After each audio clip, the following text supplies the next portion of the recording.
If you're going to use it to come up with topics, not just for podcasting, but for social media or anything, you're better off going after the ones that have high search volume. All right, so we're going to talk about how to use Bard to come up with popular marketing plus business questions. So let me ask you this, Neil. Do you find yourself using Bard more than ChatGPT, or are you using either at all right now?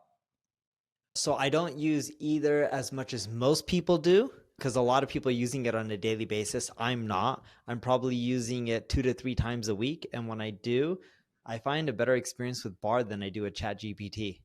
Yeah, no joke. I usually open Bard first. Actually, I have a tab with Bard right now. The funny thing is I pay $20 a month for ChatGPT, but for this podcast, we actually use Bard to come up with some topics. And we thought it would be easier because Bard actually, it doesn't crawl the internet in real time, but it's pretty close. It crawls recent news. And so we thought we'd share how we're going about doing it and how you can create content in general using this stuff. It's all about refining the prompt at the end of the day. Neil, I guess I'll kick it off first because I came up with some of the ideas. So let me give you an example here.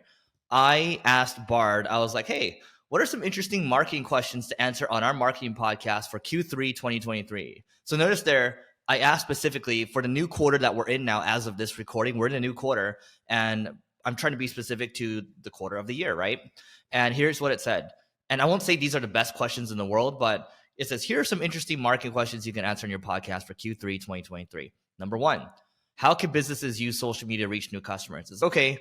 It's high level, but we can refine it a little bit. There's at least something to work with. It's given us like 60 to 70, 80%, and we can just refine the rest. I'll give you one more that we're going to use here. We're going to use the how can businesses use data to improve their marketing campaigns?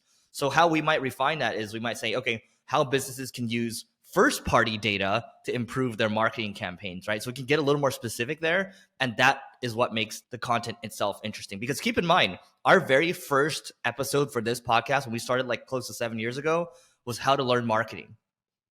Dude, have you ever thought about asking Bard, and I haven't done this, just asking Bard what's the most common or most popular search marketing questions? Let's ask it right now.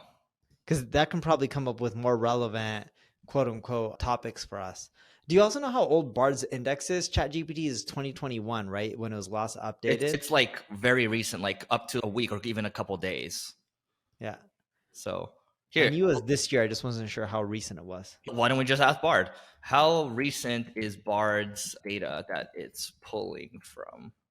Okay, let me read you some of the questions here. Neil's question was the most popular search questions are how to improve search engine ranking, how to create effective search ads, how to use social media for marketing, how to measure the ROI of marketing campaigns. And these actually sound like our very early days marketing school topics. And if you'd like to see us cover some of these, or maybe you have a different spin on it, go ahead and tweet at myself at Eric OSIU or on Instagram, take a picture of us doing this and say, hey, this is the question I'd like you to answer. I will likely respond. Neil, a little less likely. But okay, Bard's data.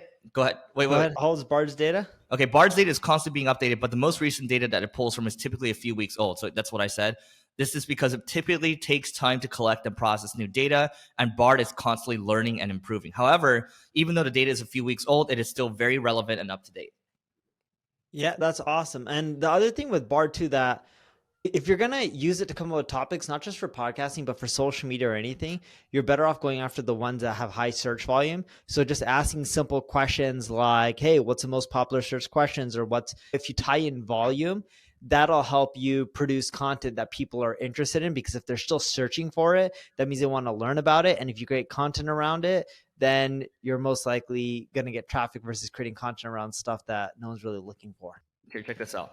So I'm literally, Neil's prompt is pretty good here. So I refined the prompt and I asked, what are the most popular search marketing? I need to share my screen. Okay, so I'm going to share my screen. So the question is, what are the most popular search marketing questions that have high volume? So I'm sharing my screen right now, and this is what you can see. Okay, how to improve search engine ranking, how to create. Okay, so it's the same thing, right? But here's what I did.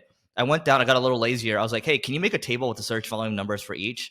And then here's what I would take these numbers with a grain of salt because they're not always accurate here. Like, I'll give you an example. When I asked about, oh wait, you can also ask about index too. How many results are for each, and then figure out which ones have high search volume and don't have tons of results. How many results are indexed for each of these questions? Let's do that.